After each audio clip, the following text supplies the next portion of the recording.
Hi everyone, it's Emmy Grace and welcome back to my channel. So today, ang share ko sa inyo ay paano ba tayo mag-create ng ating Canva account. So last 2 videos ago, ang share ko sa inyo ay kung paano ako kumita gamit ang Canva at 5 ways din kung paano tayo kikita gamit ang Canva. So kung hindi nyo pa napapanood yung dalawang videos na yon, ay lalagay ko na lang yung links down in the description box or dito sa ating card para right after this video ay panoorin nyo siya. So balikan nyo siya. Actually, yun yung unang-una nyo dapat mapanood bago itong video na to. Pero tapusin nyo na itong video na to, tapos balikan nyo na lang yung dalawang videos. So, ano nga ba yung Canva? So, yung Canva ay ito yung graphic designer tools that allows you to create almost everything as in from social media posts, Instagram posts, TikTok videos, YouTube na mga short videos, thumbnails, name it, mga banners, at mga posters, pwede natin gawin dito sa Canva. So, like for example, ako, ang ginagawa ko sa Canva ay yung mga journals, planners, mga learning materials ng mga bata, at mga activity books. So, yan yung ginagawa ko sa Canva, and at the same time, ay nag-earn din ako dito dahil nga dun sa mga materials na ginagawa ko from Canva. By the way, nagtayo ako ng isang class, ang tawag ay Papers to Profits class. So, dito sa Papers to Profits class, ay tinuturo ko din kung paano naman mag-create ng mga planners, journals, mga learning materials, educational materials, and then pwedeng ibenta ito. It's either pwedeng in digital form or physical end product. So, yan yung tinuturo ko sa Papers to Profits class. So, kung interested kayo, lalagay ko yung registration form down in the description box. Sobrang laking tulong talaga ng Canva, especially sa mga kagaya ko na hindi naman talaga ako into graphic design, as in zero knowledge talaga ako when it comes to designing mga graphics. Tapos, lalo na mahirapan talaga ako na gamitin yung mga, like for example, yung Adobe Illustrator or yung Photoshop. Sobrang hindi ko talaga kayang aralin yon. Pero with the use of Canva, with the help of Canva, sobrang laki talagang tulong nito sa akin dahil nakakapag-create na ako ng mga planners, journals nga, notebooks, mga learning activities, at mga activity books ng mga bata na nandun na lahat ng mga kailangan ko, whether ito man ay graphic designs, mga elements, tapos mga text, iba't ibang klaseng mga fonts, so nandyan na sa Canva, kaya sobrang laking tulong nito sa akin. So gusto ko din na-explore nyo din kung ano yung pwedeng may tulong ng Canva sa inyo, kaya yan, magkikreate tayo ng ating Canva account. So, yung Canva ay nag-offer ito ng different ways kung paano tayo mag-create ng ating Canva account. Well, actually, pag sign up naman ay libre lang ito at kailangan lang natin sa pag-sign up ay yung ating email address or kaya naman ay Facebook account or Google account. So, yan, simple lang talaga at sobrang dali lang talaga mag-sign up or mag-create ng Canva account. So, before we proceed doon sa step-by-step guide kung paano tayo mag-create ng Canva account ay let me just show you kung ano yung pricing ng Canva. So, dyan, makikita nyo sa screen nyo yung pricing ng Canva. Nabanggit ko na sa inyo before that yung Canva ay meron din siyang Canva free. So, ibig sabihin ay pwede natin gamitin yung Canva kahit na hindi tayo nagbabayad.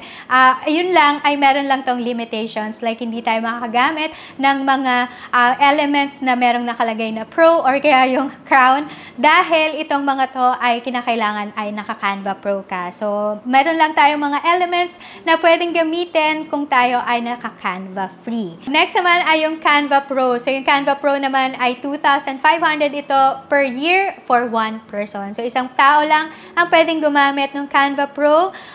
Pero, pwede na natin gamitin lahat ng mga elements. So, meron talaga mga restrictions or guidelines si Canva when it comes to paggamit ng mga graphics nila, mga elements, at mga fonts, at kung paano natin ito ibebenta. So, make sure lang na mababasa nyo yung mga guidelines ng Canva. So, yan yung Canva Pro. And then, next ay yung Canva Teams. So, yung Canva Teams naman ay 2,300 per year per person. And then, meron itong minimum na 3 persons for 6,900 per year. So, yan yung babayaran natin per year sa Canva kung gumagamit tayo ng Canva Teams. And then, meron din tinatawag na Canva Enterprise. So, ito naman ay yung mga business na ito na yung gumagamit ng Canva Enterprise. So, walang nakalagay na price dito, pero you have to contact the sales agent para lang malaman nyo kung magkano ba yung rate ng Canva Enterprise. Yan yung pricing ng Canva. So, let's now proceed to step-by-step guide kung paano tayo magkikreate ng Canva account. To use the Canva, ay kailangan muna natin mag-create ng Canva account. So, madali lang naman mag-create. Mamaya makikita nyo kung gaano lang siya kasimple.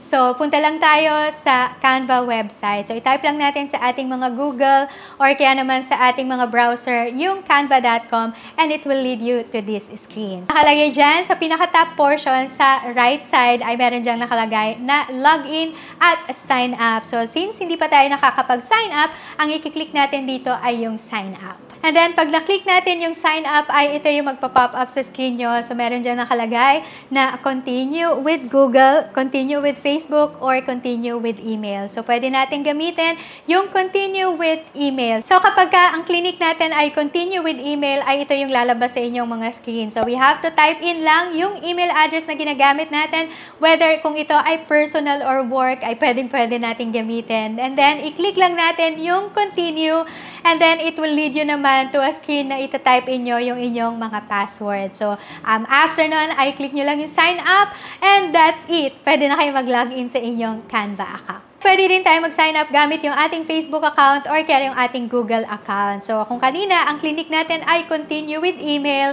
pwede din natin i-click yung continue with Facebook or kaya naman ay continue with Google. And then, ganun din, magta-type in lang tayo ng password and then i-click natin yung sign up. That's it. Ganun lang kasimple talaga mag-create ng Canva account. So, once nakapag-create na tayo ng ating Canva account, ay pwede na tayong mag-login sa Canva by following these steps. So, gagawin lang natin ulit ay pupunta tayo sa Canva website. And then, dun sa screen natin ay makikita natin doon sa upper right hand corner ng ating mga screen ay meron diyang nakalagay na login at sign up. So, kanina, ang clinic natin ay yung sign up dahil wala pa tayong account. But this time na nakapag-create na tayo ng ating Canva account, ang i-click naman natin ay login. Kapag clinic natin yung login, ay kailangan natin i-enter. It's either yung ating email address or kaya yung ating Facebook or yung ating Google account. And then, i-click lang natin yung login. And that's it.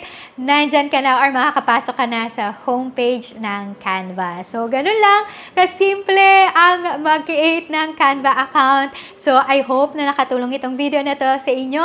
Kung kayo man ay nagdi-desire na talagang i-explore yung Canva, ano bang pwede kong gawin sa Canva? Paano ba ako kikita gamit ang Canva? So, yan. I hope nakatulong ito. Kung nakatulong man itong video na to, please give this video a big thumbs up.